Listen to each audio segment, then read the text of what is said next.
Have you ever played on a The one, field that had a baseball field? the one field I have never played on is Oakland field. So, but never played on the baseball field at all. So I'm not sure how it's gonna feel.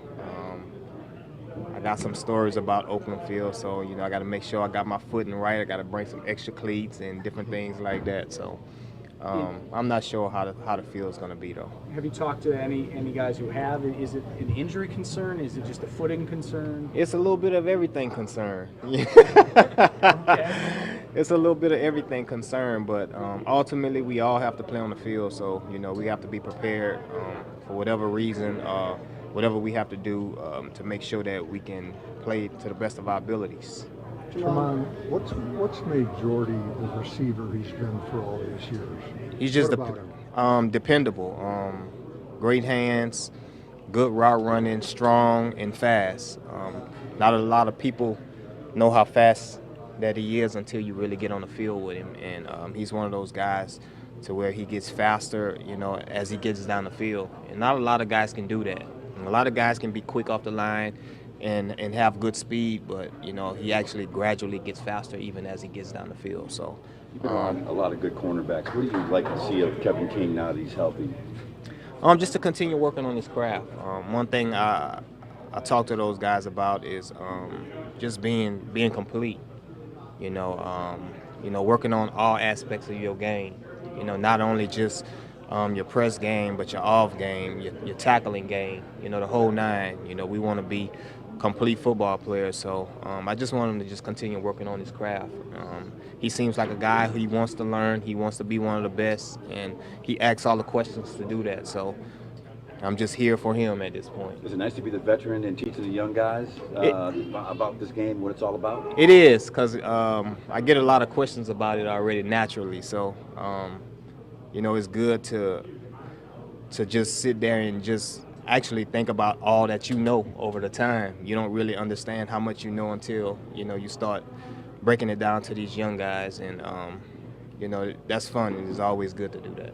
Tramon, how do you prepare for a game that's this late in the day? Do you have to do anything different? Do you start your routine later? How does that go?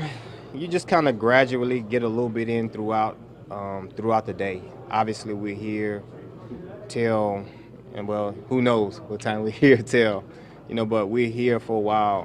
When you get home, you just kind of get into a routine. My routine, probably get straight home, maybe watch an hour of film.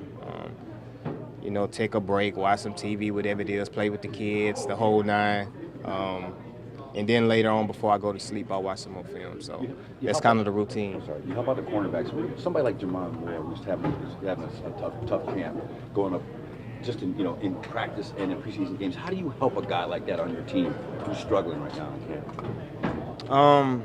It's part of the game, actually. I tell guys story. I've seen some guys come in who,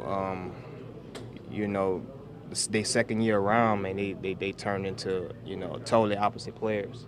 Going from, man, I don't think this kid even belongs in the NFL to being a top player in the league. So just continue working on his craft. He has all ability in the world. It's not that, it becomes in this game more mental than physical. And when guys understand that, then, they'll get better. You have to train mentally more than you do physically. Everybody can do it on this level, so you have to understand that it's more to just physical aspect of this game. On the cut day approaching, what have you told the younger guys about how to handle it and how to think about it? Because the pressure on them is pretty big right now, I imagine. Yeah, I'm pretty sure it is, but at the same time, you have to handle it. It comes down to numbers game. You got a lot of guys who look at the numbers and they start to count. It's like, oh man, I could be the odd man out. But ultimately, all you can do is go out there and put good film on tape. And if you can do that, you can either force this team to keep you, or you can force somebody else to pick you up.